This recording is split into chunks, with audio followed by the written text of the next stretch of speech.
Sri Krishna Chaitanya Prabhu Nityananda Shadvaita Gadadhar Shivasari Gaur Bhaktivinoda. Okay, I have to get set up. Today is the day after Śrīla Prabhupāda's disappearance day, and it is 2019, and I had promised that we would speak.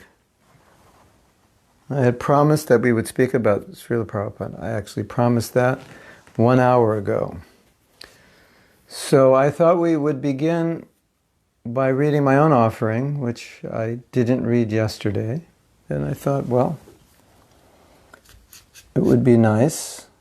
And then I would like to explain a little bit about this offering, because there is some philosophy within this offering. So just allow me a moment to find it. It's in the Srila Prabhupada's Tributes book. And, yes, here it is. Okay.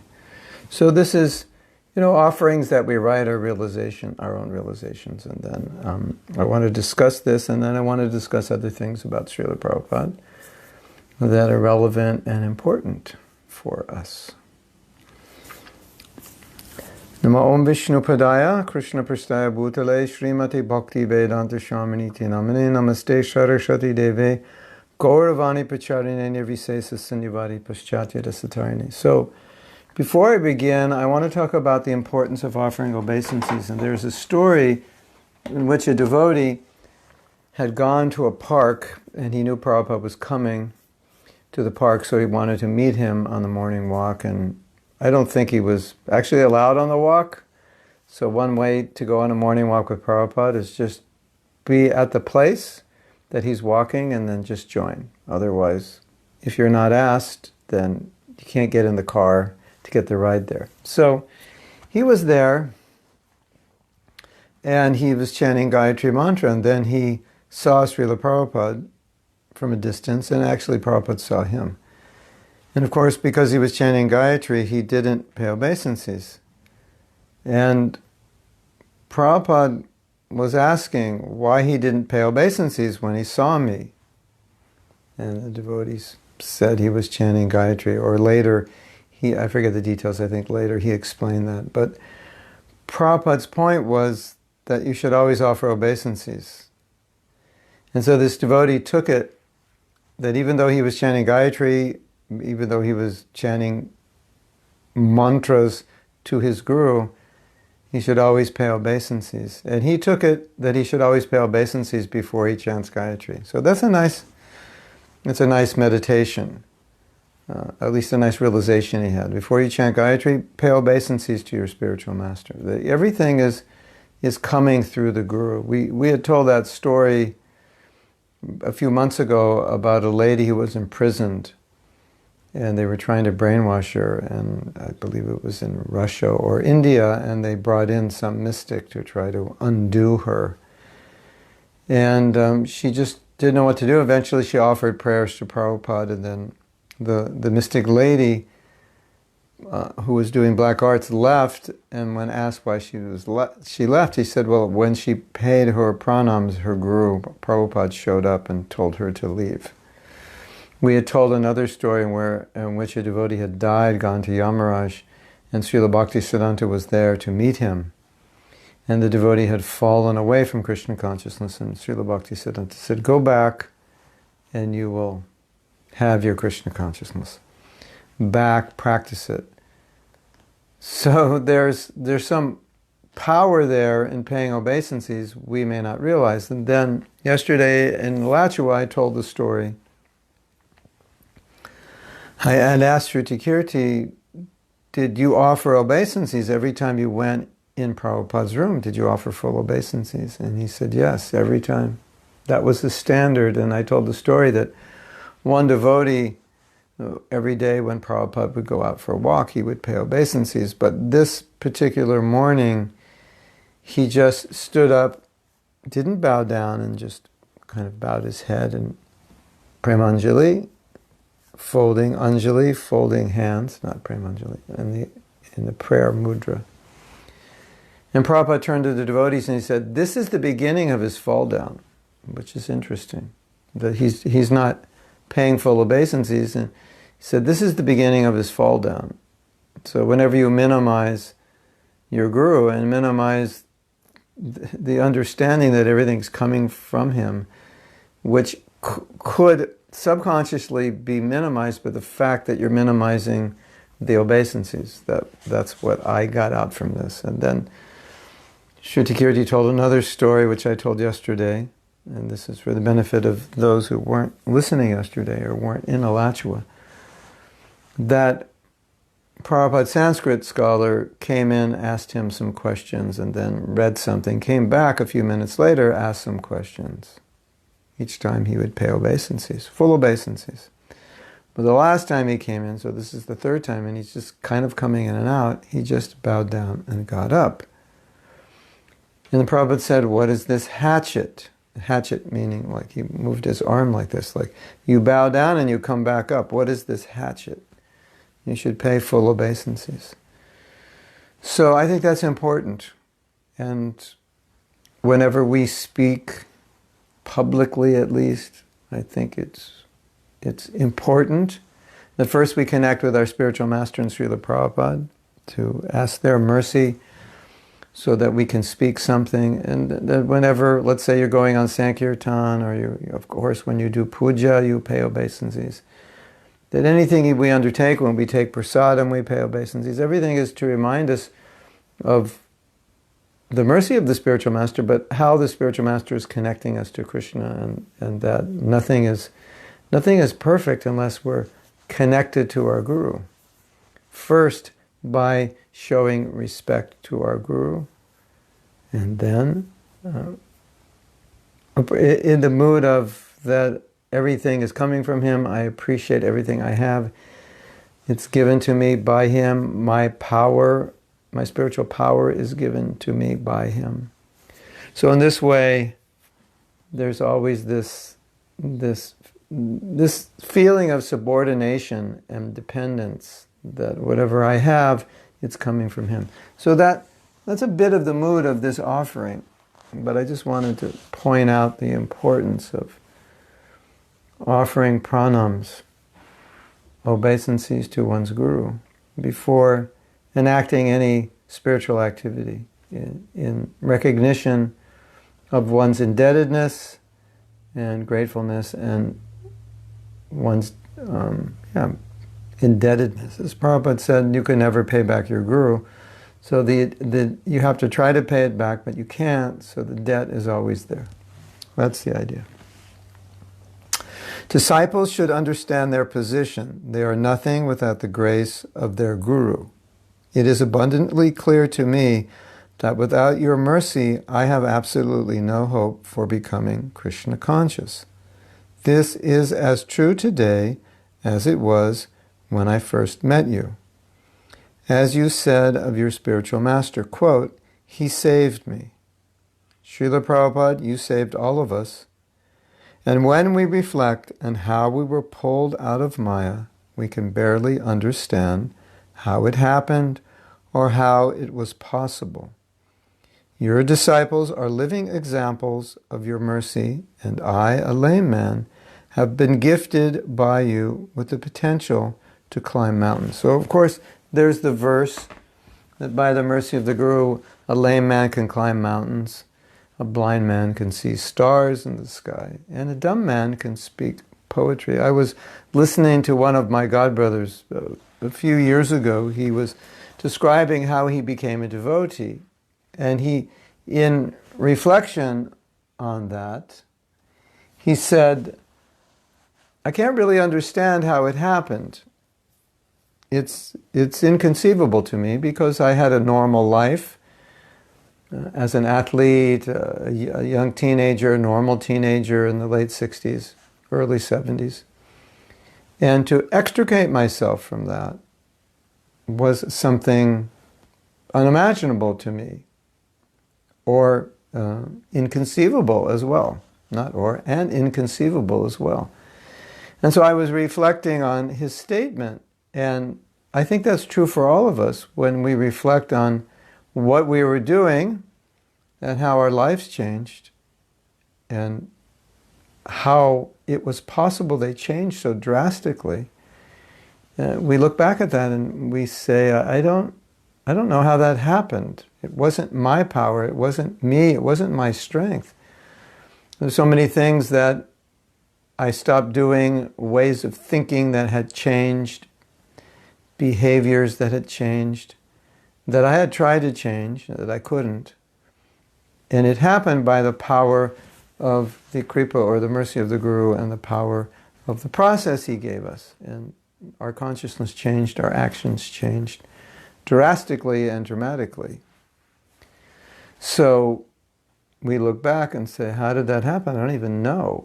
It was such a radical change in my life. But that's the appreciation of the mercy. And therefore, we understand from that what may be impossible ordinarily is possible by the grace of the spiritual master. And that's why the prayer, there's this prayer that a dumb man can speak poetry, a layman can cross mountains, and a blind man can see stars in the sky, is one of several similar prayers by different devotees found in different scriptures. But they all have the same realization, that what's impossible is possible, not because I'm doing it, but because the mercy is there. Or in Chaitanya Charitamrita, it says, by the mercy of Lord Chaitanya, difficult things become easy. So, Radhapriya says, when it's correct to do obeisances in temple, when you are in, altar is closed, yes, you pay obeisances to Prabhupada. Prabhupada is there. When the curtains are closed, you're not required to pay obeisances to the deities, although you can, but Prabhupada's murti is there, so you should always pay obeisances when you come in the temple. Yes, that's the etiquette. Yes. Let's continue reading. Śrīla Prabhupāda, I am just an ordinary person, but if I am ever able to do any service for you, it is only because of the power of your instructions and service. In fact, you once wrote that by following your instructions, our chanting of Sankirtan will have the same effect on people as the chanting of Lord Nityananda had on the people who heard him. We've discussed this before. This is in Chaitanya Charitamrita. And this is really not only an amazing statement at face value, it's an amazing statement when you look underneath it. Prabhupada is saying that ordinary people, when they follow an extraordinary pure devotee and follow his instructions, when they preach, when they teach, when they chant, they carry the potency of the Guru that they're representing. So we're getting the holy name from Mahaprabhu, Lord Nityananda, and if we follow the principles that they teach, and we give the holy name with the intention of helping people, they're saying, Prabhupada's saying, it will have the same effect. That's amazing. The same effect as if people were seeing and hearing Lord Nityananda. That's hard to believe, isn't it? Because who are we? But Prabhupada is always giving the example that when you stick the rod in fire, the rod becomes fire. When you're connected to the powerhouse, then the current is going through. So the current is not us, but what Prabhupada is saying, if the conduit is pure, like copper is a good conduit for electricity as far as I understand, perhaps some metals are not. So if the conduit is pure, then the conduit will carry the electrical charge. The electrical charge is not coming from the conduit, it's coming through the conduit. So that's the point Prabhupada's making. If you're pure in the sense of following the instructions and have no ulterior motives in presenting Krishna consciousness, you just want to help people, then you're like a copper conduit. And therefore, the same potency that if Lord Nityananda was present, the same potency going through the conduit, coming to the people, becomes the same. That's amazing. Now, we actually have proof of this because when we read the history of ISKCON, or those of us who lived through that history, saw that even though we weren't personally very evolved spiritually, either even materially we weren't very mature, but we did have a lot of faith in Prabhupada's instructions, and we did have a lot of dedication to the mission, so we could represent Prabhupada in a way that the potency would still remain intact and go through us and touch people. The fact is also something very interesting. It's just as a side point. I was just listening yesterday to Giriraj Swami reading his Vyasa-puja offering, and it's a beautiful offering. If you have a chance to read it, you should read it. It's about his history in meeting Prabhupada. But what stood out, there are many things that stood out. One thing that stood out was that before he met Prabhupada, he was traveling, he was willing to go anywhere to find a guru. So he'd go meet this one, he would meet that one. And then he went to meet Prabhupada, but when he went to meet Prabhupada, the lecture was over. And ultimately, what really started his Krishna consciousness was that he had spoken to the devotees. He couldn't speak to Prabhupada. He had taken the devotees. They needed a ride, so he had taken them in his station wagon. So he got to speak with them as they were driving, and he asked them questions. And he had read a lot of books. He had been studying Zen. He had been studying Hinduism and other spiritual paths. And when he would ask questions to the devotees, he said that the answers he got, he never got from any of these books. And the answers kind of shook him up, and he thought, these people are amazing. They have more information, they have more knowledge than anyone I've ever spoken to. And when you hear him describe the story, he's describing the answers he's got, which were pretty much verbatim the answers that Prabhupada gave to the same questions he was asking the devotees. So he was getting basically Prabhupada's answers from these devotees.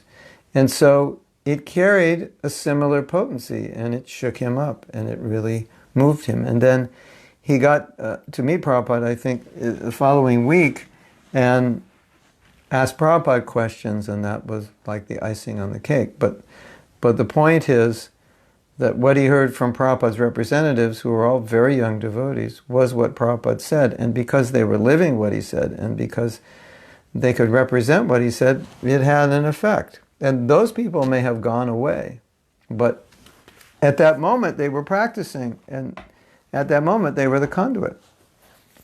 And there were so many people like Giriraj Swami who were looking for gurus, who were ready, and all they had to do was meet someone who could perfectly represent Prabhupada, and then it would click, and they would say, I've never had information like this. I've never heard anything like this.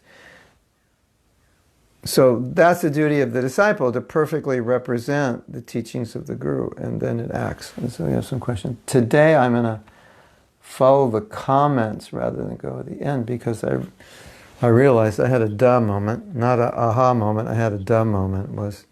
You're commenting on what I'm saying, and usually I wait to the end, and then I have to remember what I was saying that you were commenting on, so now we'll just do it in real time. My Guru doesn't want us to pay him obeisances at the festivals in the presence of non-devotees. So you pay obeisances by visualizing. If your Guru doesn't want you to pay obeisances publicly, then you pay obeisances by visualizing that you're paying obeisances, and then you pay them in your mind. But that always has to be there whenever you're meeting your Guru, contacting your Guru. You should always, that's the etiquette. And it puts you in the proper consciousness. That's why you do it. Because you don't want to minimize your Guru and think, we're just friends, we're just buddies, no problem. There always has to be some degree of awe and reverence, although it's said the Guru is the best friend, and sometimes the Guru will treat you just like his best friend. But at the same time, it's like there's a relationship. Here's the father, here's the son, here's the mother, here's the daughter. They may be very close, but there is a difference. Here's the uncle, here's the cousin. There's always, some etiquette is there, that in recognition that I'm the disciple, he's the guru. Here's the father, I'm the son, here's the father. There's that idea. Just like your father may say, do something, and you may say, no, I don't think it's a good idea. You may discuss it, and ultimately he'll say, no, we really need to do it. It's really important. I want you to do it. And you'll say, okay. But if you did that with your father, he may say, no, I don't agree. I'm not going to do it. So of course, this may not be prevalent today in all situations, but you understand the idea that generally, if a father is saying, this must be done, and the son or daughter is saying, I don't think so, a good son or daughter eventually will do it. But if the son or daughter is enforcing something and the father thinks it's a bad idea, he'll think, no, this is a bad idea, and my duty is to protect you, and so I don't think we're going to do it. So that etiquette is there, and more so, of course, with the spiritual master. So yes, in public, it may seem awkward or may, I don't want to say freak people out, but that's what it would do, alienate people. If you're bowing down publicly to your guru and people see that, and why is that going on? In some situations, it may be inappropriate, but you should do it in your mind and silently say the prayers.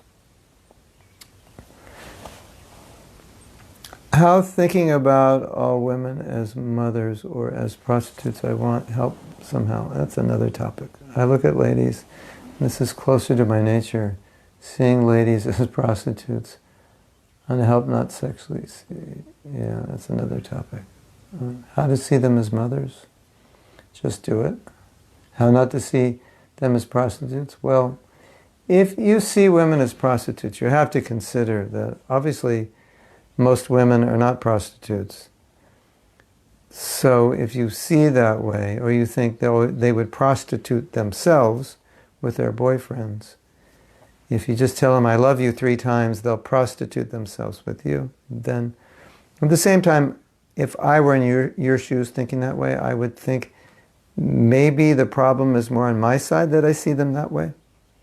Because maybe I desire that they're that way. Or I can't see them as mother because I'm not pure. I would go like that. And because you can see anybody any way you want, whether they're that way or not. Because there's a saying, you should always see people in terms of their potential. And they'll tend to fill that role. If that's how you see them, that's how you should see children. You see them in terms of their potential. So even if the woman is scantily clad and looks like she's out to make the kill, you could see her as a devotee, potentially, how she would look in a sari, and how nice it would be if she were a devotee. Radhapriya says, once I was talking with a friend, he was telling me nice things because of my service. I told him that it's because of your mercy, and the senior devotee told me, it's Prabhupada's mercy, not your Guru Maharaj. But there's no difference. It's like, the point is, if a disciple of a guru who's if a disciple of Prabhupada is successful, yes, of course, it's Prabhupada's mercy. There's no question. But it doesn't mean that Prabhupada's mercy is not always coming through their spiritual master. And depending on the disciple, and depending on their connection with their guru, and depending on their connection with Prabhupada and how long they've been a devotee, you generally see it's some balance of both. Because to separate one from the other wouldn't make sense. Yes, you can connect directly with Prabhupada, you can serve directly in ISKCON, you can read his books, you follow the morning program, you're getting his mercy. But our philosophy is his mercy comes through the mercy of your guru, because definitely if you offend your guru, you won't get Prabhupada's mercy. So if that's true, then how could it not be your Guru Maharaj's mercy that you're getting Prabhupada's mercy? Then so much of what you get from your guru is that you're learning about Prabhupada and you're learning how to serve him. So it's his mercy that you get Prabhupada's mercy. So I think we have to say it's one and different. They go together at the same time your guru introduced you or connects you with Prabhupada. So even if we say it's not your guru's mercy, it's Prabhupada's mercy, but it's your guru helping you get Prabhupada's mercy. So your guru is involved in some way. But in terms of tattva, philosophy, we wouldn't say that. We would say that the mercy of Prabhupada comes through your guru. Simultaneously, you have direct access to Prabhupada. But the disciple generally will think that whatever I have, whatever I've been given, that is a mercy of my guru. You've given, like there's a prayer to the guru. It says, you've given me Govardhan, you've given me the holy Namaśreshtam, you've given me Gauranga Mahaprabhu, you've given me all these things. Now one could say, but those things already existed, so how could you say that they were given? Well, we didn't know about them, and so the guru had to tell us about them. So in that sense, he gave something that already existed that we could have gotten for ourselves if we had known about it. So a disciple feels that whatever he has, that's a gift of his guru. So you have Prabhupada, and you might say, but I connected with Prabhupada before I met my guru. But at the same time, you'll say, I'm more deeply connecting to Prabhupada because of my guru. And my guru is helping me understand more about Prabhupada. Obviously, he is.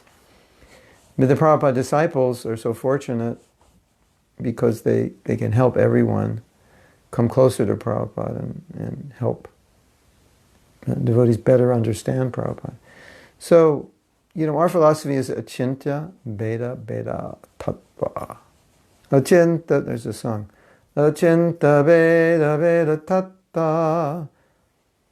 So, one and different.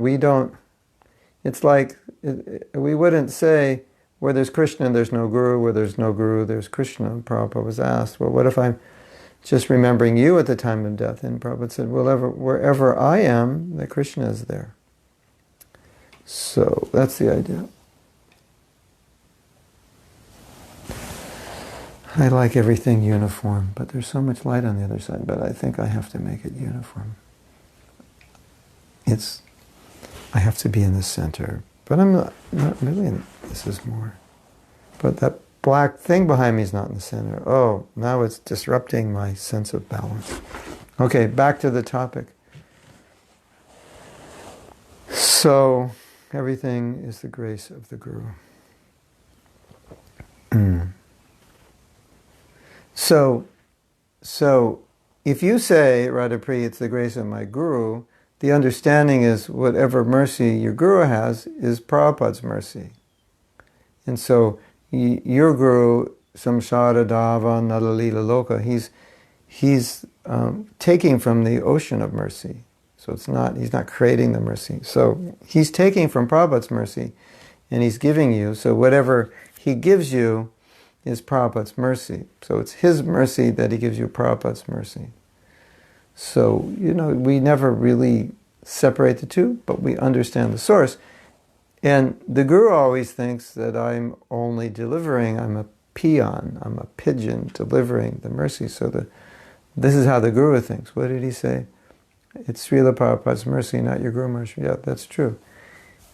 It's Prabhupada's mercy that by the mercy of your Guru Maharaj you're getting. So it's not that there's no mercy coming from your Guru Maharaj. That wouldn't make sense within the philosophy. And it's also interesting because I have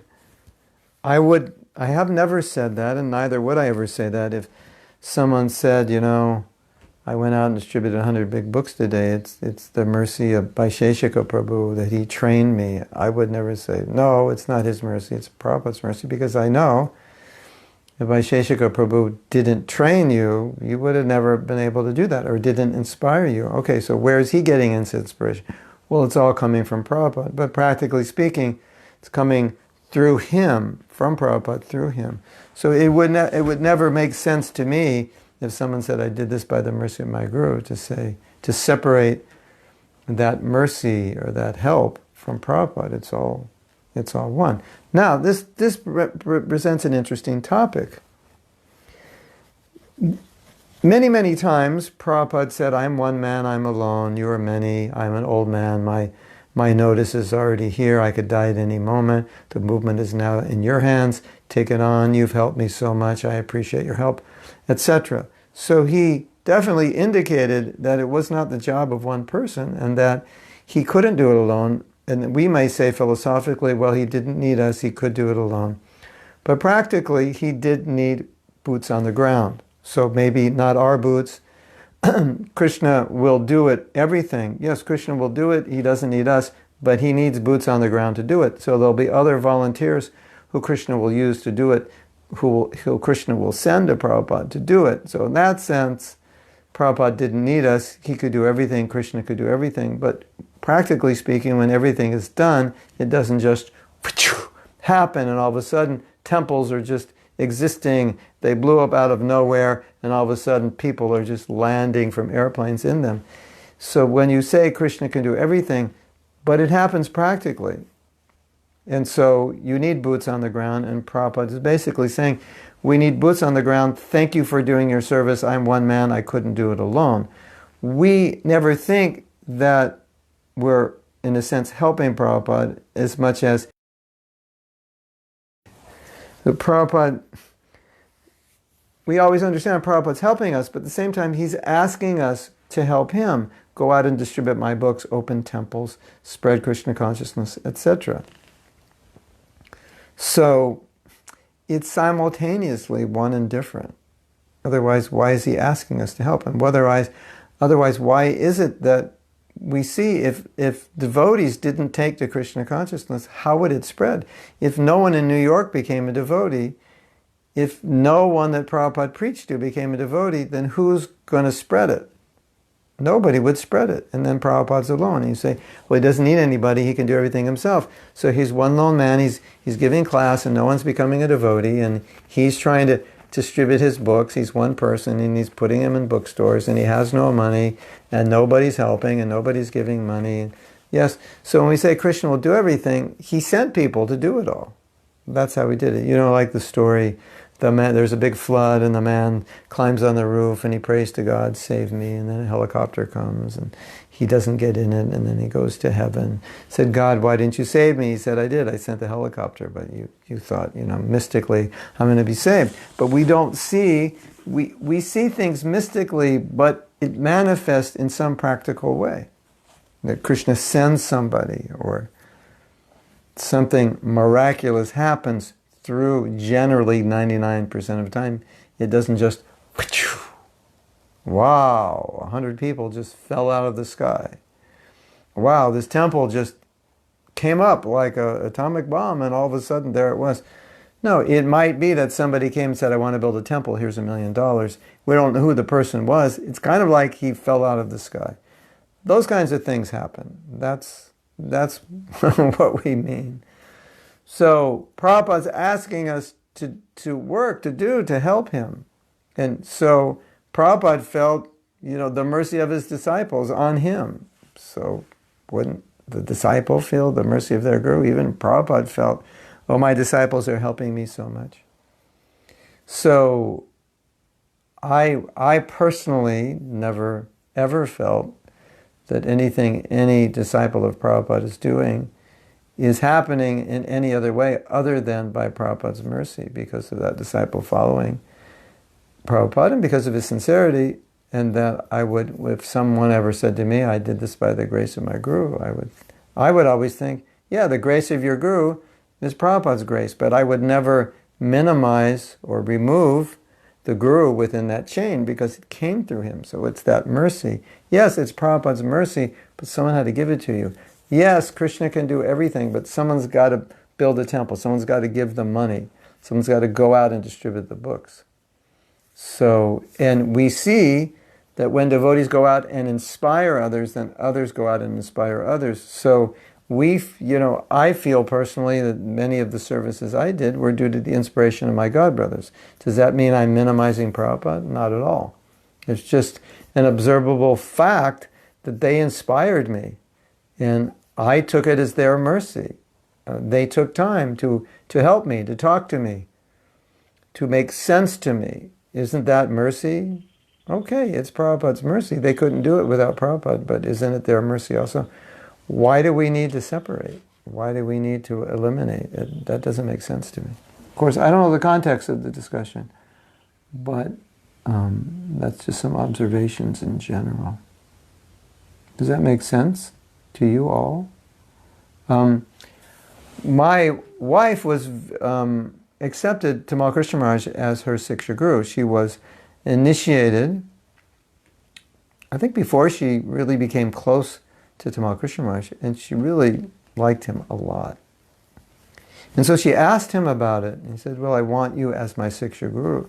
What is the place of my Diksha Guru? And he said, you should think by the mercy of your Diksha Guru, you have a Siksha Guru, that everything you get is coming through the mercy of your Guru. He didn't even mention you should think by the mercy of Prabhupada, you have a Siksha Guru. He said you should think by the mercy of your Diksha Guru, he has provided you with the Siksha Guru.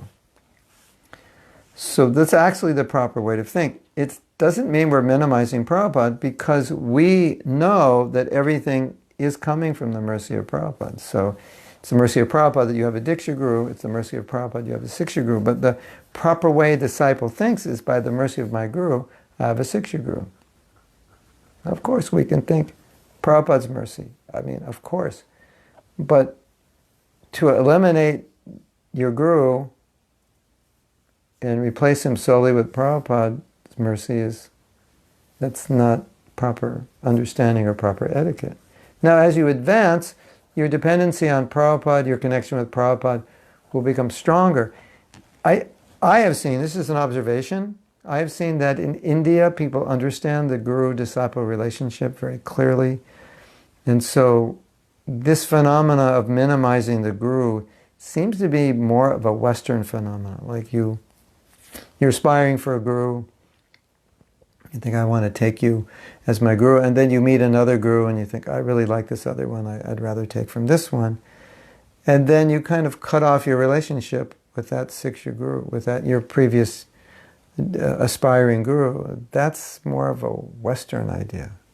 Just like it doesn't make sense. Or you find a Siksha Guru and you minimize your Diksha Guru, extensively minimize. Now, it's natural. Sometimes your Siksha Guru becomes more prominent in your life than your Diksha Guru. But you never minimize the position of Diksha Guru. That's more of a Western mentality. As my Siksha Guru becomes more prominent may mean I'm just spending more time with him. We're together. Or I've entered a new phase of life. I was a brahmachari, and my Diksha Guru was a sannyasi, and it was really healthy for me. Now I've become a grihasta, and so there are other grihasta gurus that I relate more. And so right now in this phase of life, I'm learning so much from these grihasta gurus that I feel very close. Maybe even closer, as close or even closer than my Diksha Guru. The Western mentality would be to minimize the position of the Diksha Guru, while you maximize the position of the Siksha Guru. The Indian mentality is take the association, maximize your relationship with the Siksha Guru while you maintain the same amount of dedication and respect to your Diksha Guru.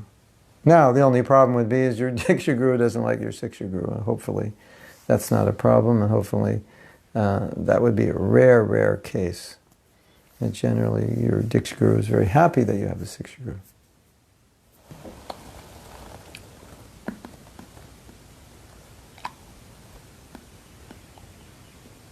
Yeah. So the disciple sees Prabhupada's mercy coming through his Guru, definitely. There's no question. And the Guru thinks my position is to give Prabhupada. So really no contradiction.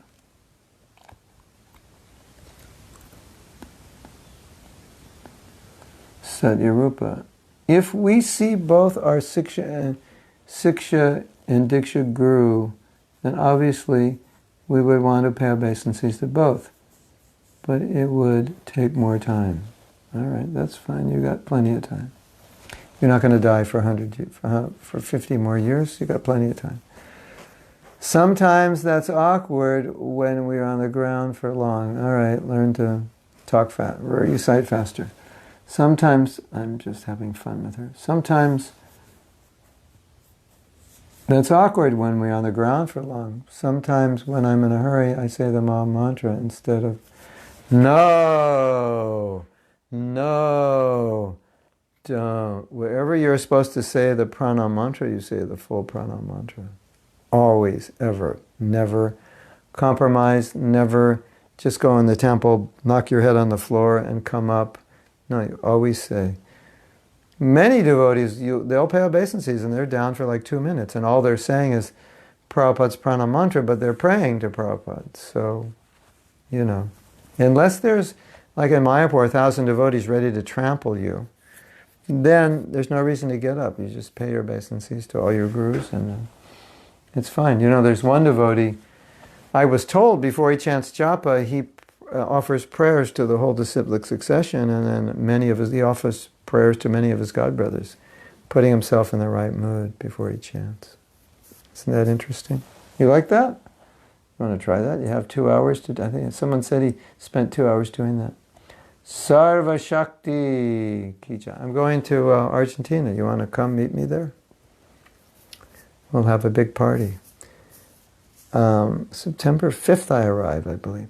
As Vaishnavas, can we have expectations on other Vaishnavas' behaviors? Can we say that we are to expect an etiquette, or are we to expect respect and etiquette from others? Yes, you can, and yes, you should. And at the same time, we have to be able to deal with that properly. Sometimes you expect something from someone that is not something that they are supposed to be doing, or not something practically they can do. So if you expect something that, let's say your guru went to bed at 1 a.m. and he's not healthy, and you expect to see him at Mangal Arti, because Prabhupada said we should all go to Mangal Arti, and if he goes to Mangal Arti, he would probably faint. That would be a wrong expectation. Should you expect your guru to be at Mangal Arti? Yes, you should. You should expect everyone to be there. That's a normal expectation. But to expect it of a person who is extremely ill, who could become deathly sick if he didn't get enough rest, isn't the condition, is the state of your spiritual master, Jayapataka Maharaj. So, but you understand this. But if someone didn't understand why Guru Maharaj is not, he's not in the temple that much. Well, he's not able to do. He's doing the maximum amount he can. And if he does any more, he'll collapse. So, so we have, our expectations have to be realistic and practical. Otherwise, the expectations can cause us to make offenses or become envious or critical. And so when before I became a guru, we did a training, and one of the gurus there, they were training in how to be leaders and gurus, and one of the gurus said that the biggest problem he faced as a guru is that people have expectations of him that aren't realistic or practical, or they're not his expectations for the guru. It's not the Shastra's expectations for the guru. It's just what they wanted for the guru. And so a lot of times devotees think, well, if I get married, or if I get a guru, or if this happens, like things will change automatically, and I won't really have to do anything. And expectations are often like that. Like, I'm in a bad state, so if I get a guru, he'll fix me. But the way the guru fixes you is by you following his instruction. But you might think, well, no, he'll call me up every week and he'll like put me in my place. Maybe he'll chastise me. Maybe he'll do something that'll just kind of cure all my problems. That would create a real problem, because then when your guru doesn't do that, and that's not his job, because he's already doing it through his instruction, and he's got so many disciples, so he's not going to call you every week. If he calls all his disciples every week, he won't have time to eat or sleep. He's got how could he possibly do it? He's up 16 hours, so he can, talk to 16 disciples a week. And that's if he doesn't do anything else, like eat or sleep or brush his teeth or breathe or do anything. Just talk. So he's got, so he can talk to 16 times 7. So it's like 100 and something, 120 or whatever. So that's it. He can have 120 disciples and no life. Is that what you expect? Your guru, and he's like going to know exactly what's going on in your life and be your psychologist and be your surrogate father and everything else. Well, like some devotees think that way, and then they get disappointed with their guru because that's not how the guru sees himself. That's not what the Shastra says. So, yes, from senior devotees, you would expect certain behaviors. 16 rounds, 4 regulative principles.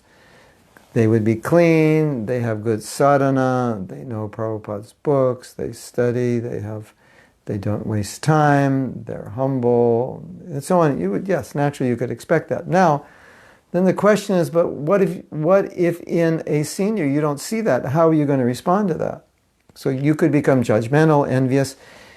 It could actually harm you. So you want to be able to respond to those situations without being harmed yourself. So that's the tricky part. So I notice here's a senior devotee and they're not living up to the expectations I think Prabhupada has for them, and I'm becoming very critical of them, or I'm becoming upset.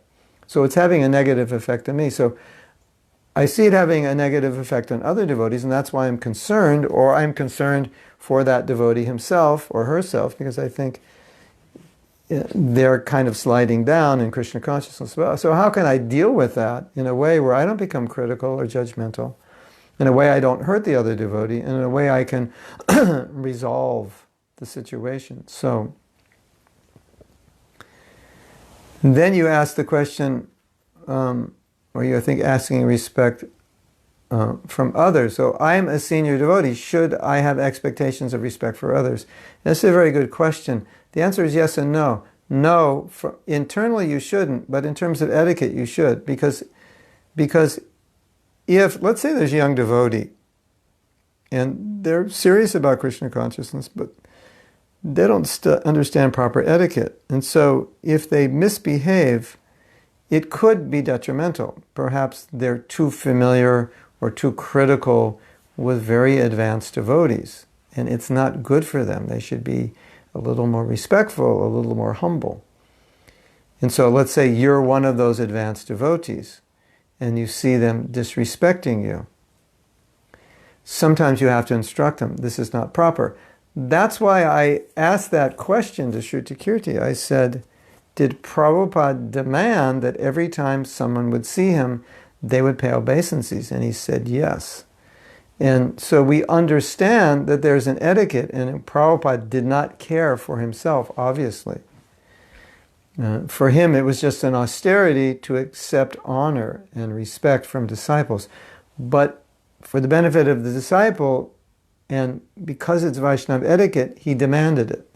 So sometimes we can see that a disciple is being disrespectful of ourselves, and we can understand, well, this isn't good, because I've been a devotee for 20, 30, 40 years, and they've only been a devotee for a year or two, and it's not good for their consciousness, and it's not good for their behavior and their Krishna consciousness in general if they don't understand that you should respect this person. And when there's respect, then you can listen, and so listening to senior devotees is very important. Otherwise, if one is proud and one is young, they think they know everything, and obviously they'll make mistakes. So then we understand, okay, this devotee, I can see they're making mistakes. I need to help them become a little more respectful of seniors. So then I see they're disrespectful to me, or what to speak of someone as a guru. He has to make sure that the disciples are respectful because it's their duty. So it's an austerity. And personally, he doesn't want it. He doesn't want people to respect him. He would be happy to just kind of be nobody, and nobody has to respect him. But when he takes that role, there's an etiquette there. Like when you go see the queen, there's an etiquette. Her grandchild doesn't have to follow the etiquette. Her sister doesn't have to follow the etiquette. She wouldn't expect them, neither would she want them.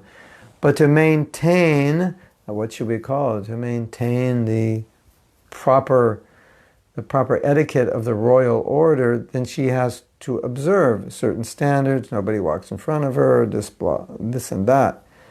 And so that maintains a tradition. We don't know if she likes it or not, but we know that she honors it because that's a tradition. So the guru, the senior devotees, they honor certain traditions, and therefore they may be upset when they are mistreated, not because they're upset that they're mistreated, but they're upset because they see this is not healthy for the culture we want to maintain, and it's not healthy for the devotee, because they're minimizing somebody who is their senior, who they should be respecting, who they should be learning from. And if they minimize, they can't learn. And generally we see that if somebody has this attitude, that means that they're not understanding things correctly. And it's more difficult for them, or even worse, they fall away from Krishna consciousness.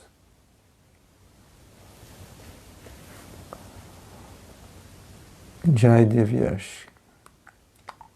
Divya's ki jai. What was the most powerful impact Srila Prabhupada said to you? I'm not going to get through my... You all have so many questions. We want to get through my reading. Well, it's interesting that Prabhupada said many things to me, but in the moment, you can only understand it according to your advancement. And so now we have like 45 years of more experience. So if you ask me what did it mean then and what does it mean now, it's different. And when you say what he said to you, well, he might have said 10 things to me personally and 10 million things in classes and his books. So I don't know if it's fair to answer what had the most impact on me, because he didn't say that many things. But I can tell you what shocked me that Prabhupada said. I asked Prabhupada, so you could say this had the most impact, I would say if shock is a synonym to impact in this context, then yeah, this had the most impact. So I had this confusion, because our Shastra says we should always think of Krishna. And Prabhupada was also encouraging us to do so much service. So we were very busy, and he would often say that if you're busy in Krishna service, you have no time for Maya. So we had a lot of service. There weren't a lot of devotees, so that's one reason we had a lot of service. And we always felt we should stay engaged. And there was a lot to do. So I had this dilemma, because we all know that when you get busy, you have to think of all the things you're doing. Whereas when you're chanting japa, you're not doing anything. So you can go more deeply into your meditation on Krishna, or when you're reading Prabhupada's books, you're not doing anything else, so you can meditate on Krishna. But then when you're doing service, you're thinking about the service. And if you're doing a difficult service or a stressful service, then you're really focused on many details. And you're obviously focused on what's causing you stress.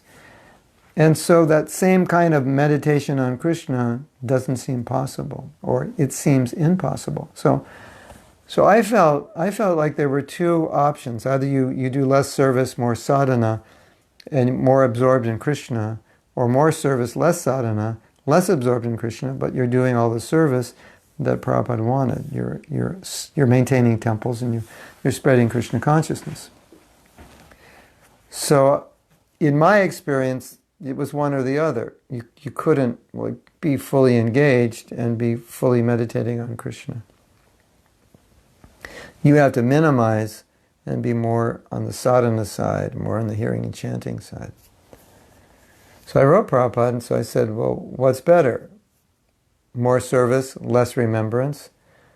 More remembrance, less service. Those were the two choices I gave Prabhupada, but those weren't the correct choices. But I'd only been a devotee a year or less when I wrote that letter. So those were the two choices I gave Prabhupada. And of course, because those were not the right two choices, Prabhupada didn't answer that. And Prabhupada, in his answer to this question, the first thing he said, and this is what shocked me, he said the whole point of everything is to remember Krishna 24 hours a day. And so it shocked me because I was thinking, well, how many hours a day do I actually meditate on Krishna, like really absorbed in Krishna, as opposed to thinking about all the things I have to do? That even we know, you could say, well, how absorbed am I in Krishna even when I'm chanting Hare Krishna? How absorbed am I? Well, sometimes I'm not. I'm thinking, last night I had to resolve a few issues, and I was chanting my rounds and getting these messages going back and forth, because I'd write devotees and I'd remember something. Oh, I have to do this tonight. Otherwise this won't be ready in time. When I go on my trip, I need certain books and we have to do it. And we've been talking about how to get the books for the last week, and it's coming down to the crunch. And so the thought entered my mind while I was chanting. So, we've all experienced this. So I'm thinking of Krishna's books, but not directly of Krishna. So then Prabhupada writes back and says, the whole point of everything is to remember Krishna. The whole point of it. It's like, why are you doing anything? Why are you alive? What's the purpose of anything and everything is to be Krishna conscious. And so I was feeling, I hardly remember Krishna. And it just shook me up. I said, that's the whole point of Krishna consciousness, 24/7 to be thinking of Krishna. Of course, we know that. But when you get the letter from Prabhupada, while you're in the midst of doing so much service and the stresses of being a temple president and managing so many things and not thinking of Krishna because you're so busy, and then Prabhupada says the whole point of everything is to remember Krishna. It was like, to me, it was like, whoa, the whole building was shaking, like my whole life was shaken, because I never would have thought like that. I never would have thought Prabhupada would respond that way. And then Prabhupada went on in his letter to explain how to remember Krishna. So that was the whole point of the letter. So, yeah, I would say that had the most powerful impact on me. And so if you're ever in a situation where you're working on many projects, you're working really hard, you're compromising your sadhana, compromising your japa, always remember what Prabhupada said. The whole point of everything is to remember Krishna. Now what you're doing, you're doing tons of service. Great, congratulations. And if you're not absorbing yourself in Krishna, the Bhagavatam says, well, what's the point? Shrama eva hi kevalam. Shama eva hi kevalam. It's simply waste of time. Wow, completely waste of time. If it doesn't produce Krishna consciousness. I think that was Prabhupada's point. What a waste of time if it doesn't produce Krishna consciousness. Yes? So it's a good lesson for all of us. Because we all, you get married, you just have some children, you want to buy a home, you want to move up the corporate ladder, etc., etc. You can get very, very busy forgetting Krishna. Or even if you have service. And as you have service and more service and more service, like sometimes I have wait list of service. I'm like supposed to do so many things and I'm thinking, when am I ever going to find time? And I normally, to get my service done, there's many days that I'm actually 15 hours. 15 hours, it's not considering lunch or dinner. I was 15 hours doing service just because there's so many projects that I've committed to that are very important. But in doing that, and this happens to a lot of us, in doing that, if we compromise our sadhana, then you might say, well, if you're serving 15 hours, you might be compromising your sadhana. Okay, well, maybe, but you get 18 hours a day if you sleep 6. Gives you 3 for sadhana and eating and sleeping, and 15 for service. So it's a tight schedule, yes it is, but it can be done. But the obvious point is, what's the point? The point is always be Krishna conscious. So that's a good instruction for all of us, isn't it?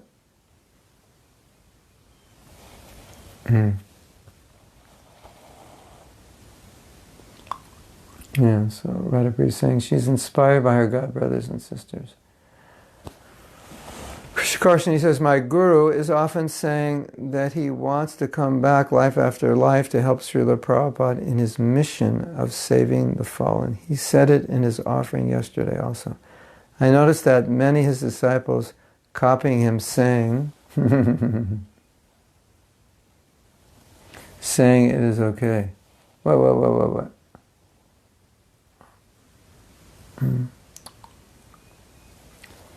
I was wondering, I noticed this disciples copying him saying the same thing to come back here to help him in his mission. I was wondering if a disciple should imitate such mood of Guru. I believe that for Guru Dev, such statements are natural, but in most of the young sounds a bit artificial, but maybe I'm wrong. Well, there's two ways of looking at it. I'll give one answer. Actually, Shrutakirti told a story, and Prabhupada was just talking to him and said, I want to go back to Godhead. I want to eat kachoris with Krishna. I want to play. This world is miserable. And he said, yeah, we should want to go back to God. We should want to be with Krishna. We're not that advanced that we want to stay here. So, Prabhupada has said this on other occasions. So that's one side of the story. So, are you that advanced that you want to stay here? Are you that advanced that if you stay here, Maya won't whip you around and pull you away from Krishna? So when you're on this point where you're not dealing with Maya and there's this intense compassion in your heart, you can't say anything other than, I just want to come back to serve my Guru. But you may have this sentiment also, I'm sick of this world, I want to be with Krishna. But whatever the case is, it should be natural. So what you're saying is true. Now the Guru can say, we should have this mood life after life. Yeah, and saying we should have it, and having it is another thing. So when you have it, you have it, and when you don't have it, you don't have it. And so if you don't have it, you may want to have it, but when you don't have it, you should want to go back to Godhead. And then you can pray for the desire to have the desire to just come back. But both things exist. So yeah, the answer is it should be natural, for sure. I think Tripurari Swami told Prabhupada, we just want to come back life after life and distribute books. So, Prabhupada's not going to say, no. But at the same time, the desire should be real, and not that you want to come back and, you come back in the next life and you're like totally bewildered. Prabhupada said something, and I mentioned this before, and I personally heard this, and he said, if you don't become Krishna conscious in this life, he said, there's no guarantee in the next life you will. And he said, so you take birth, Srimatam Suchinam Gehe. You take birth, let's say you take birth in an aristocratic family, very wealthy. Why? Because if you have money, you don't have to think about how to maintain yourself. So now you have time for self-realization. Like some devotees, their parents have given them great wealth and they just don't have to worry about anything, and then they're fully engaged in Krishna's service. That's beautiful. So that's what Prabhupada said. You'll be born in an aristocratic family and everything's taken care of, so you can fully engage in devotional service. And then he said, but because of that situation, you might get bewildered by the wealth, the opulence, and get deviated or become proud or become materialistic. So he said, no guarantee. So he was telling us this life, go back to Godhead. Prabhupada mentioned that many times. This life, go back to Godhead. Why? I don't think Prabhupada, because we could do it, because that was his mission, and I don't necessarily think he trusted us. And that if you don't make it in this life, what makes you think you're going to make it in the next life? Maybe you have the same mentality that caused you to fail in this life, carry into the next life. You don't know. Of course we say, he takes off where he left off. Okay, so let's say we all die today, we're all born again, and we take off where we left off right now. You think where you're leaving off right now is a good place to take off from? Maybe better than you started in this life, but does it mean you couldn't be deviated? So if you think, okay, if I take off on my next life right from the consciousness I'm in now, you understand I could fall into Maya as I could in this life.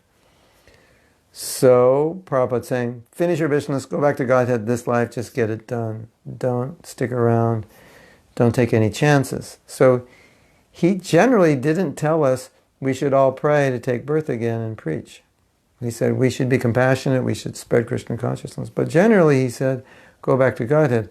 I don't think Prabhupada felt, at least at that time, that many of us were that evolved, that thinking that way was normal or natural. If you naturally think that way because you're that evolved, how could anybody say it's wrong? That's the example. Vasudev Datta, Prahlad Maharaj, so many devotees, I'll take the sin. on my back. We heard a story. I've told this story before. So there was I thought it was in Vrindavan, but I was just told the story was in Mumbai, but it might have been one or the other. But Prabhupada had a murti on the altar, and Prabhupada was ill. And a man came to see Prabhupada and said, no acharya puts their murti on the altar while they're alive, because just by seeing the murti, you take the sins of people. So you should take it off. And the man said, in the Shastra, it's explained this way. And Prabhupada said, yes, I know. Kind of like that. Yes, I know the Shastra. I know it explains this. And then Prabhupada said, but I am prepared to take all this karma, all the sins to save people. Now, I've thought about this. I don't know if you've thought about this, but have you ever been really, really sick or really, really in pain and like you can't sleep? And at that moment, that happened to me a few months ago. I actually couldn't, I was in so much pain. I couldn't sleep for like 2 or 3 nights. It was insane.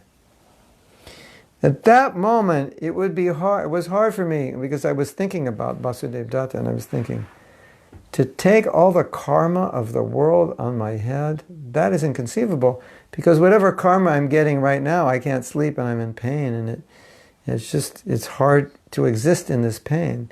What to speak of getting all the karma of the whole world? So who among us actually thinks that way?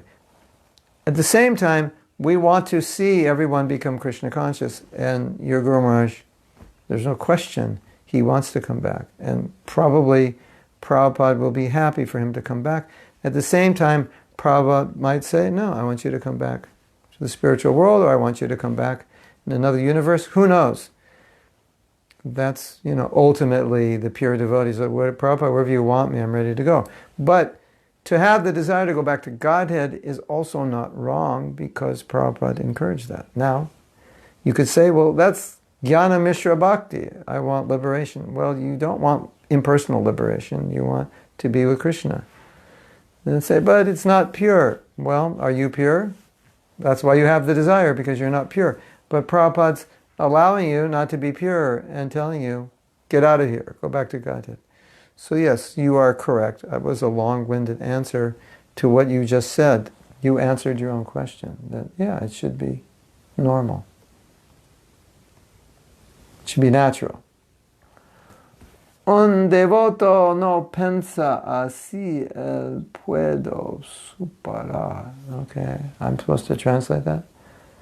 A devotee doesn't think like I can superar las expectativas que el Guru. This is about expectations. So Radha Priya, did you translate that, or can you, or someone translate it? If I try to translate it, I'll have him saying something completely different than what he intended. The Guru has but yeah, I think he was just agreeing with me.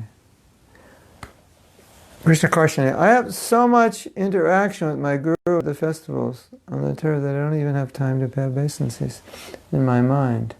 No, yeah, but it's a symptom. So I'm glad you brought this up, and I don't want to embarrass you or make you feel more guilty. But what you're saying is it's not just you. Many devotees, I think, are guilty of this.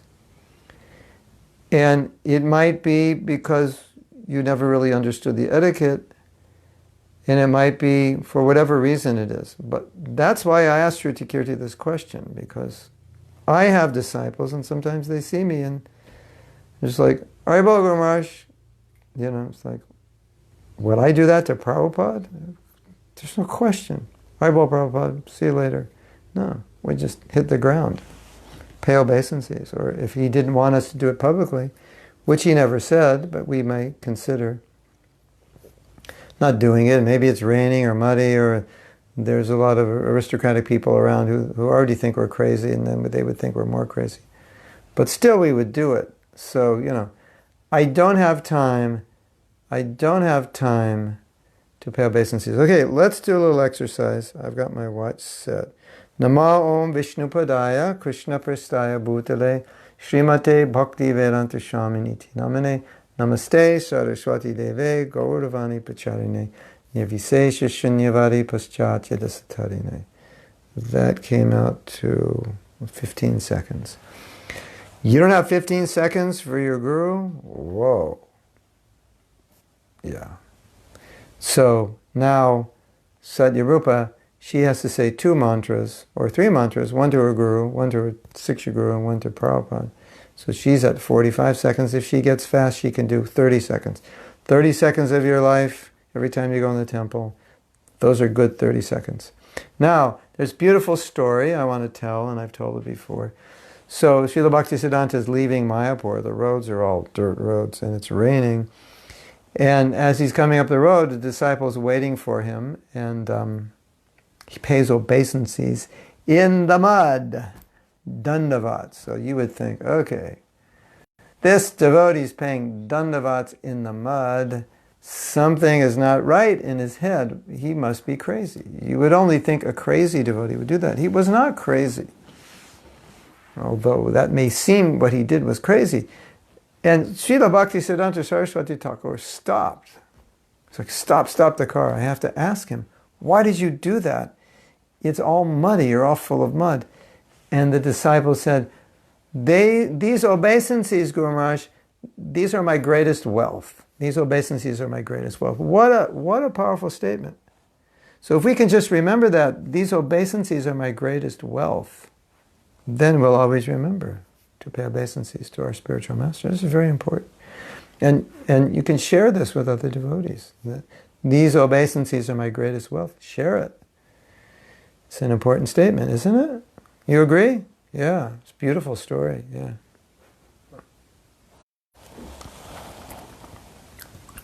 I love that story. Yeah, so, yes. Why so much? Okay. So Nitai says, why so many older senior devotees who have been practicing Krishna consciousness for many years have themselves attitude negatively and treat badly other devotees? Well, I can't say exactly why, but one thing I can say that if you see a senior devotee, you should always respect him, at least, as Prabhupada said, from a distance. If you feel you get too close, you become critical, or maybe their association is not helpful because they're not as strict as you would hope they would be, at least respect them as senior devotees. And maybe respect from a distance, so you can just kind of keep a positive view. If you see that some senior devotee has a negative view, another thing, additionally, the way I would see is just that it's possible that even though one is in Krishna consciousness for decades, they may not be advancing on a steady, what's the word? What's the word? Why can't I think of it? An incline. A steady, what's the word? Someone give me the word. Anyway, you understand. Even though they've been devotees a long time, it could be like this. It doesn't necessarily have to be like this. Or it could be like this. So year after year, not really making progress. Or very slight, so you don't notice it. Trajectory, that was the word. So, if you see something and you think, well, here's a senior devotee, and it doesn't make sense that they're thinking this way, or speaking this way, or acting this way, then you have to think, well, that means it's possible when I'm a devotee for 40 or 50 years, I may also be saying or speaking or doing what they're doing. It's possible. Potential is there. It's not guaranteed that I will automatically advance. And you may want to think, well, what might they be doing that's holding them back? And what might I be doing that could be holding me back? So we want to learn from everyone, and we don't want to condemn or criticize anyone. But,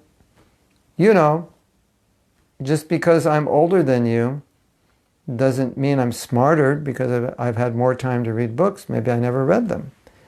Maybe I've had more time to be Krishna conscious, but maybe I haven't taken advantage. So that's... Nitai was answering your question. Okay. In Spanish to you. Okay. Sarashakti says, thank you for the invitation. Would love to come. I missed your association bad. For now, I have service here in Ecuador. Appreciate your response. It helps me to understand that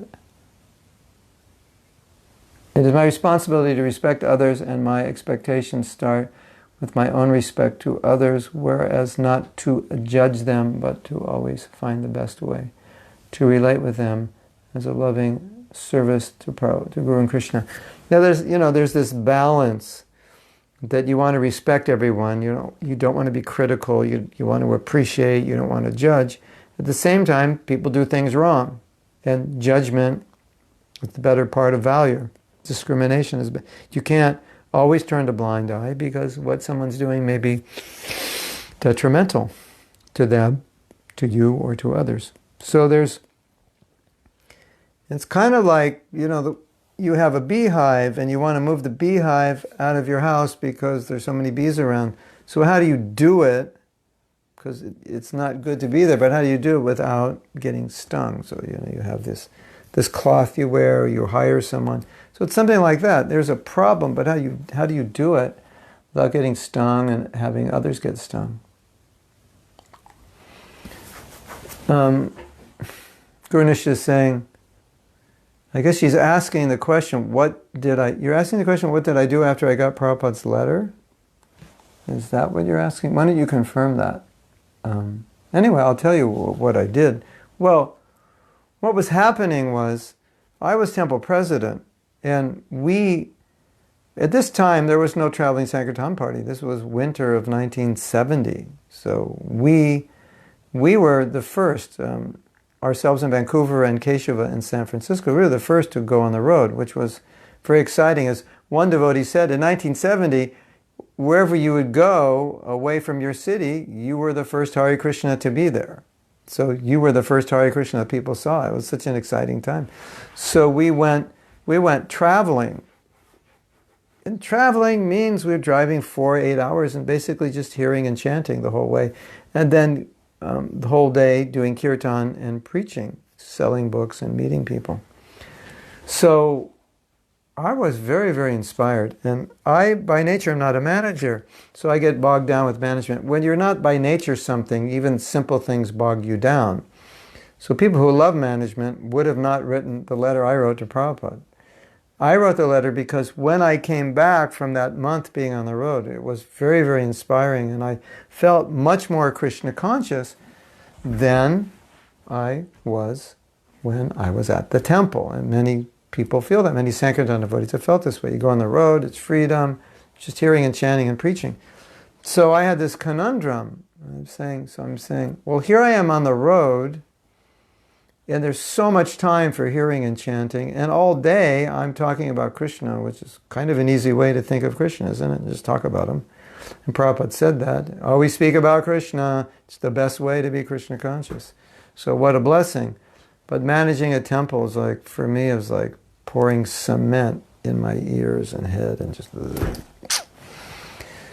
Those of you who don't like to manage know what I'm saying. Those of you who like to manage, then management for you is just puts you on fire, but it kind of puts me to death.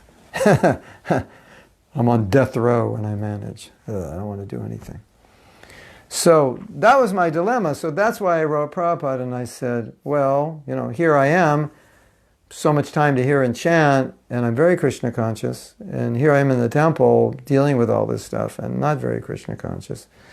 So do I just, a little more preaching and sadhana, a little less management, less management, more Krishna consciousness, more preaching, more Krishna consciousness. More preaching means less management.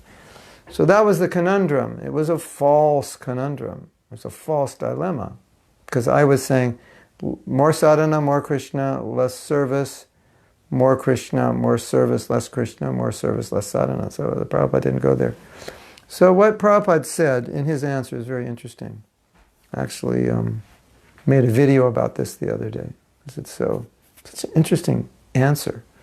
So Prabhupada's answer to the question was that he is going to explain to me, not exactly what I'm asking, but how to be Krishna conscious, which is ultimately, I didn't know I was asking that, but Prabhupada, okay, I'm going to tell you how to be Krishna conscious. Would you like to know how to be Krishna conscious 24 hours a day? Raise your hand. Okay, we'll tell you next week. Maybe I'll tell you next week if you're good this week. All right, you don't like that, I'll tell you this week. So Prabhupada said something quite interesting. He actually explained what humility is.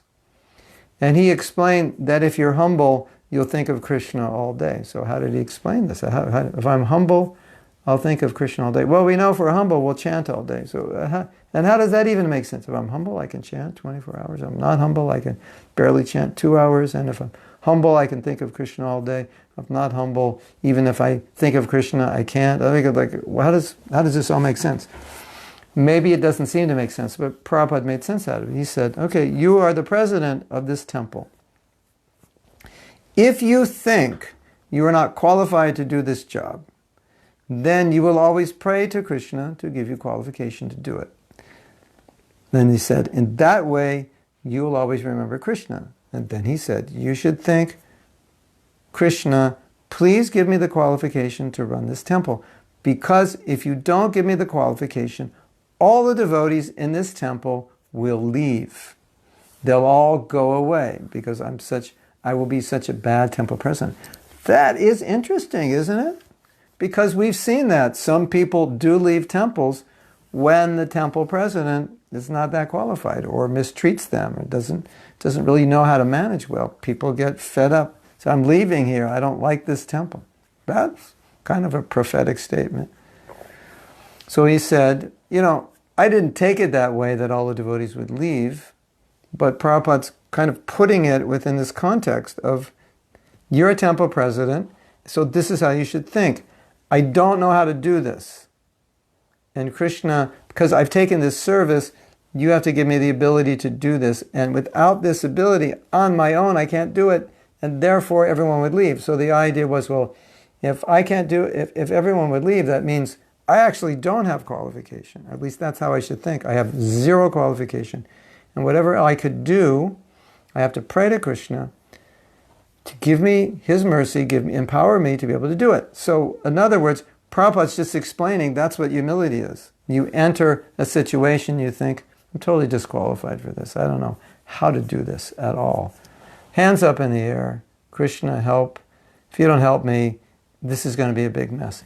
Just like, I have so many ambitions to do things that I'm not really that qualified to do, and it's kind of like presumptuous of me to do it. Like, I've written 3 books, and I never thought of myself as a writer, and my godbrother's like, write books, you need to write books. Like, what you're preaching is great, but you need to get it in a book. If the books go wider, people will read them. I'm like, okay. I start writing, and then I get edited and realize, I shouldn't have slept through all my English classes because I really don't write that well. But somehow or other, over time, getting edited so much, I kind of realized that English is a language and it has rules, and there are better ways to say things, and I'm still a work in progress. I'm not that great. But, I can get by. At least I'm at least it's something. I think it's okay, it's decent. At least compared to what I was, I'm kind of sometimes impressed. I go, wow, I wrote, sometimes people post things on my Facebook page and I read it. Or they post it on the internet and I'm reading something and I'm looking and I go, I like that. Whoever wrote that, I like that. It was good. It's well written. And in the bottom it says Mahatma Das. I'm like, I'm serious. It's funny when you read something and you go, that's a bunch of nonsense, and then your name's on it, the bottom, I don't know if that's ever happened to you. It almost happened to me today. I was reading something, I'm like, I don't know. And then the bottom was my name. It's like, oh, that's funny. So anyway, So Prabhupada's defining humility is that you think you're not qualified and you pray for qualification. So even if you are qualified, you think you're not qualified. That's interesting. The materialists, they won't figure that one out. Prabhupada never said he was qualified. We always knew, well, who's more qualified than Prabhupada to spread Mahaprabhu's movement? Nobody. And he would say, I'm not a scholar. He would do Sanskrit in and out. Sanskrit scholars said he knew Sanskrit. He knew what he was doing when he translated. And if it wasn't standard translation, they figured out why he translated the word this way. It was like, this is really the meaning. This is the deepest, most root fundamental meaning, which applies to this verse. But he would say, no, I'm not a scholar, I'm not learned, this, that, and the next thing. So that's how a devotee thinks. And so then Prabhupada says, now when you're in that state, that you think you're unqualified, then you've got some humility. Then you understand humility. And then, when you get humility, you're thinking of Krishna because you're always feeling helpless. Oh, Krishna, I can't do this. And like some devotees, they say, I don't want to do the service. I'm not capable. I'm not qualified. Yeah, okay. In some cases, you might make a total mess of it and mess everyone else up.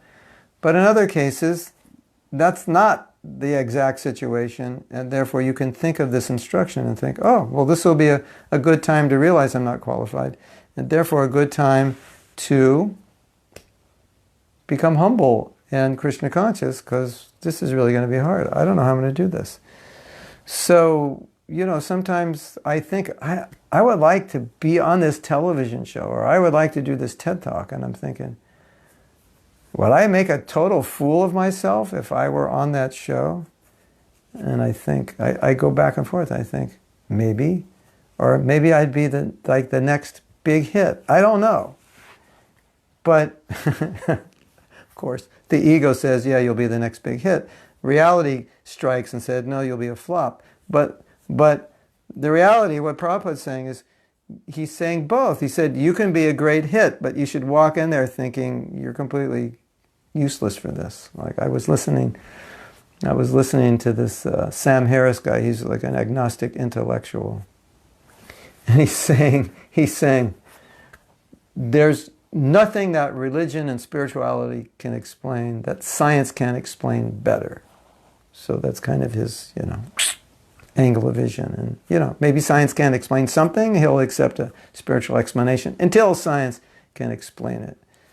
So, and he brings in all these, like, quote unquote, intellectual agnostic arguments. Some of them are good, and some of them, as Prabhupada said, are the sum and substance of all stupidity. Although he comes across very coherent and clear, and I don't think many people pick up on the sum and substance of all stupidity of some of the things he says, because it's housed in a very intellectual box and well thought out from within a certain context.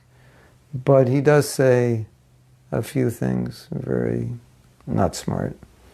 But he says a lot of smart things. And I'm looking at him and thinking, this guy's like huge. This guy's like a brainiac.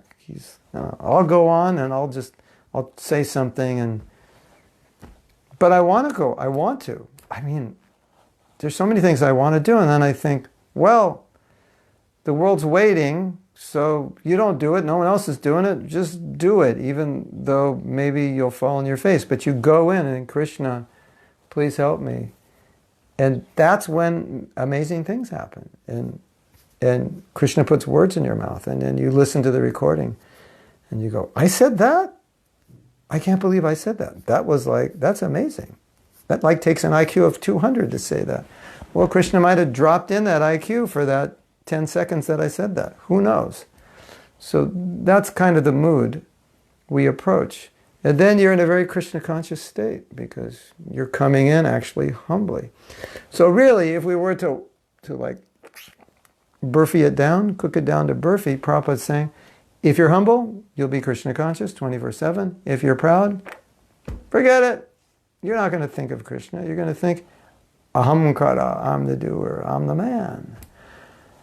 I'm making it happen, I'm the one. Everyone, recognize me, bow down. No, you'll never be Krishna conscious that way. You'll come in and say, I am not qualified to do this. Now, can we genuinely feel we're not qualified? That's like a pretty high state. But I was a devotee a year, and Prabhupada's asking me to think that way.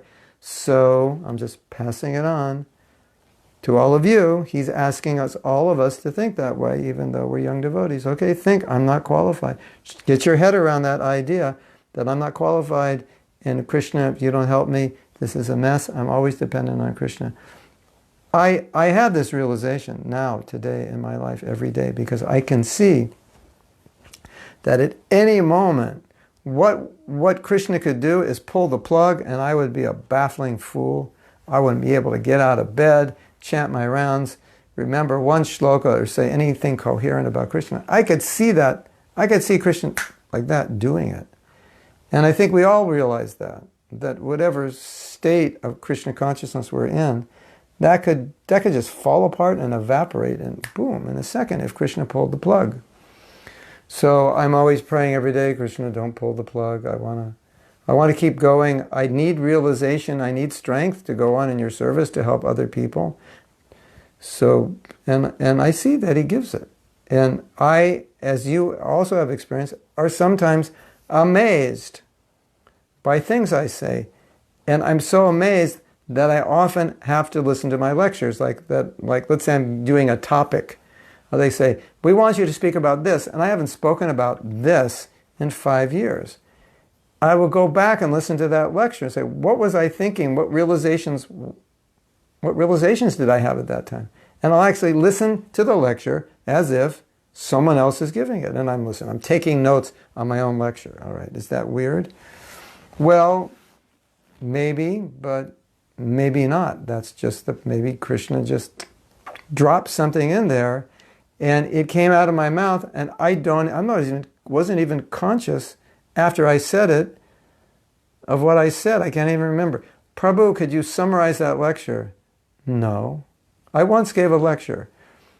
Krishna just wow. He wowed me, and he let me, I was reading a lot about humility, and I put everything into place. And I gave it in Vrindavan, which is such an amazing place to give a lecture. And a devotee came up and he said, that was the best lecture on humility I ever heard. And I said, I don't think I could ever give that talk again.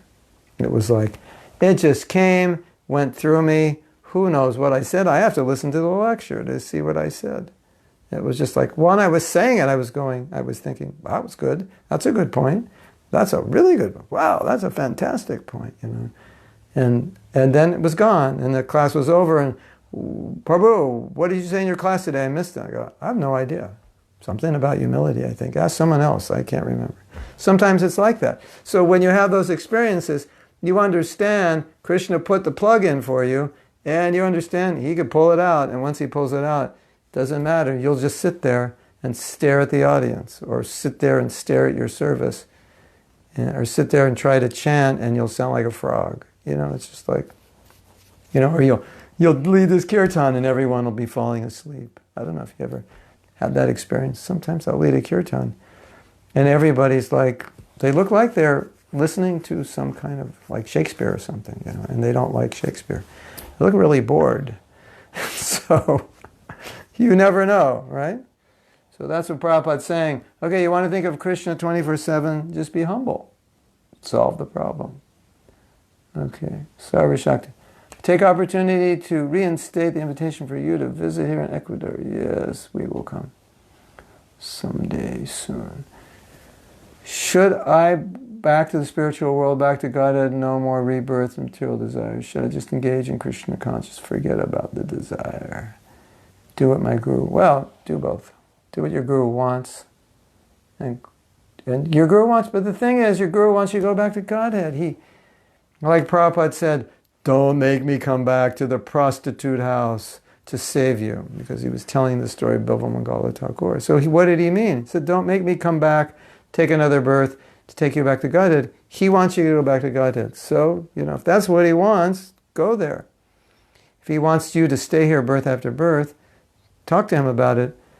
And the desire to stay here birth after birth, you shouldn't have to ask the question, should I desire it? Because if you're asking the question, the answer is, no, you shouldn't desire it. You should desire to go back to Godhead. Because if you actually only genuinely had the desire to stay here birth after birth because your heart is burning for the pain of others and you just feel you haven't served Prabhupada enough, you wouldn't answer that. You wouldn't ask the question. Just like we have this little joke. If you're hungry, but you're not sure you really should eat, don't eat. If you should travel, but you're not really sure you should travel, don't travel. And if you're thinking of getting married, but you're not really sure, get married. Whoa, why the change up? Because if you didn't need to get married, you wouldn't be thinking about it at all. If you're brahmachari, you're just like neutral. You don't think about it. And similarly, should I desire only to go back to Godhead? Should I not desire? If you're thinking, should I, you shouldn't. Because if you actually had that feeling, you wouldn't be thinking about it. That's my realization. I'm not sure anyone else has a realization.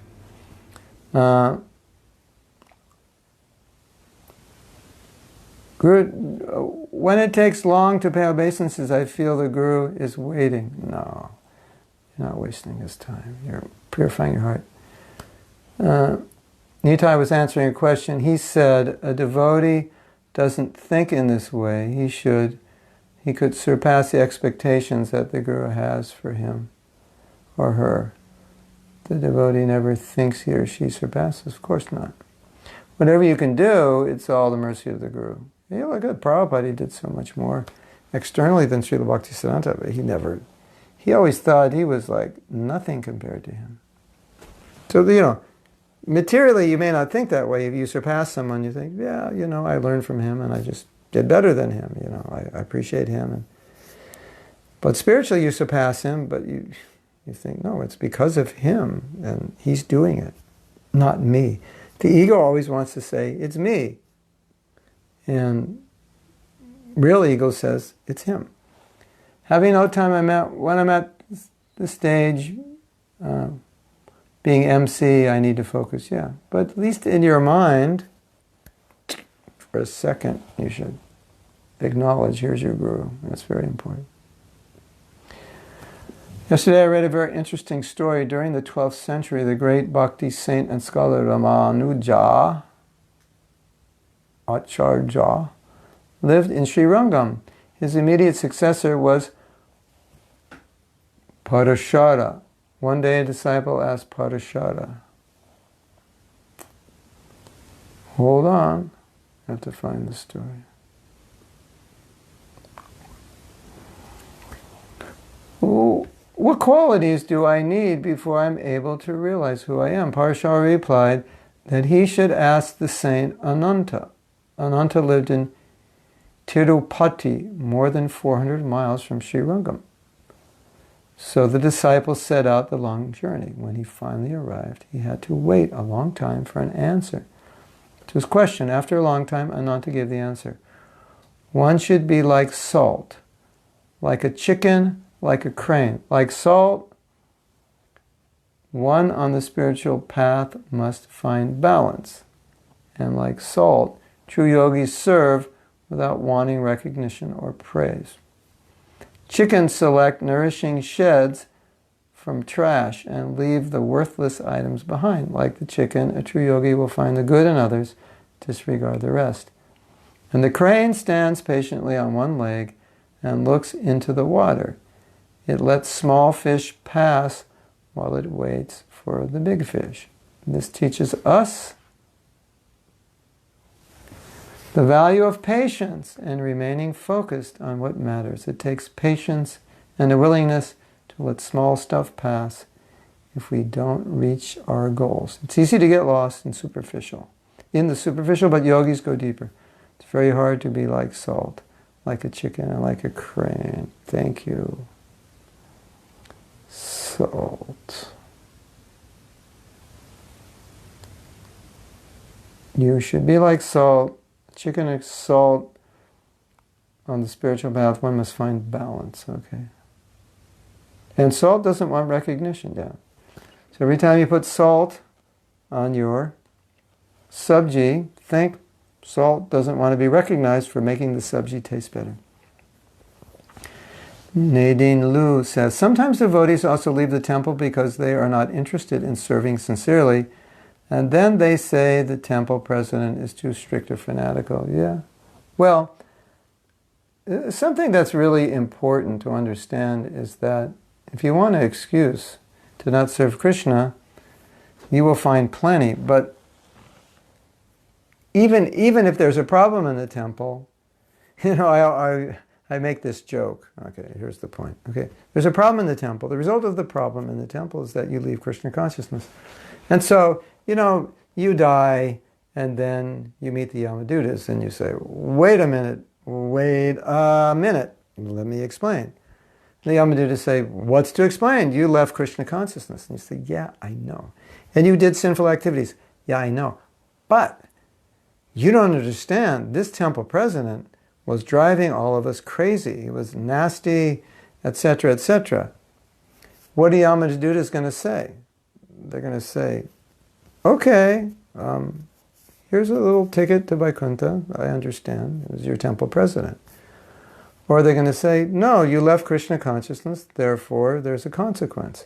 So the point is, there's a consequence to whatever you do, which does not necessarily always consider the cause, especially when there's no ultimate justifiable reason for not being Krishna conscious other than a physical or mental handicap or some very rare circumstance where you were inordinately placed on an island alone, or you ended up in jail in the midst of a lot of rough characters, and it kind of wore you out. You know what I'm saying? If it's your own creation, your own excuse, then you suffer because of that. So why would you want to allow someone else to minimize your Krishna consciousness because of what they do? That wouldn't make sense. My point is, if you want to be Krishna conscious, you would never allow that to happen. Okay, he's this way and that way, but I would never allow him to have such a big negative effect on me. If he's having this huge negative effect on me, I would make some adjustment, either in my mind or my heart. So, and go on further, or physical adjustment, whatever's not. I can't work with him, it's not good, I'll work with somebody else. I would do something, yeah. So, it's late now. We didn't even get to finish reading my offering. Maybe we should continue next week. Although next week's going to be hard because we're doing, next Saturday for sure. Next Sunday we're doing japa. It starts at 10, but we can work it out. So, all's well that ends well. This was a nice class. Please share it. I think many important points, especially about paying obeisances, or you can just share that one point, how important it is. And then we'll go from there next week. And Hare Krishna to all of you. Thank you for coming. Śrīla Prabhupāda ki jai. Hare